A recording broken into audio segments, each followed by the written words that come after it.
BSF দ্বারা সীমান্তবর্তী এলাকায় সফলভাবে আয়োজন করা হলো সিভিক অ্যাকশন প্রোগ্রাম। আজ সুখানি মুখাপাড়া জুনিয়র হাই স্কুলে বিএসএফ এর 46 নং ব্যাটালিয়ন দ্বারা এই কর্মসূচির আয়োজন করা হয়। এদিনের অনুষ্ঠানে উপস্থিত ছিলেন Shri PK. Singh, deputy inspector general, sector সদর দপ্তর Siliguri, Shri Sanjay Doval, commandant BSF 46 battalion, সীমান্তবর্তী এলাকার বাসিন্দা সহ আরও অনেকে। এদিন মুখাপাড়া জুনিয়র হাই স্কুল মাঠে সীমান্তবর্তী এলাকার ভলিবল দলগুলিকে নিয়ে গত 2 সপ্তাহ ধরে যে ভলিবল টুর্নামেন্ট হচ্ছিল তার ফাইনাল খেলাটি অনুষ্ঠিত হয়, যেখানে কাঞ্চনজঙ্ঘা চ্যাম্পিয়ন ও মদনের বাড়ি ভলিবল দলটি রানার্স আপ হয়।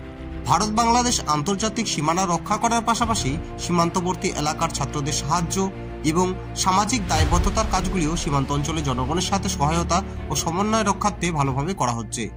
এদিন বিএসএফ এর সিভিক অ্যাকশন প্রোগ্রামের সময় গ্রামবাসীদের খেলাধুলার সামগ্রী বিতরণ করা হয়। এছাড়াও গ্রামবাসীদের সাথে একটি সমন্বয় সভাও অনুষ্ঠিত হয়েছিল, যেখানে গ্রামের বাচ্চা থেকে বয়স্ক এবং পুরুষ থেকে মহিলা পাশাপাশি গণ্যমান্য ব্যক্তিরা উপস্থিত ছিলেন। এই প্রোগ্রামে সীমান্ত অঞ্চল থেকে প্রায় 500 জন লোক অংশ নিয়েছিল এবং বর্ডার সিকিউরিটি ফোর্স দ্বারা এদিন প্রায় 2 লক্ষ টাকার সামগ্রী বিতরণ করা হয় বলে জানা গিয়েছে।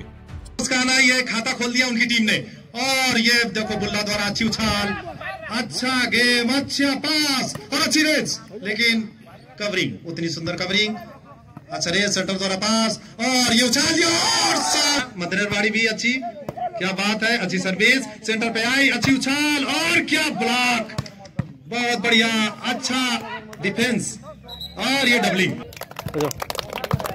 और दोनों बराबर। আপনারা দেখছেন নর্থ বেঙ্গল সমাচার, উত্তরের বার্তা, সত্যের পথে।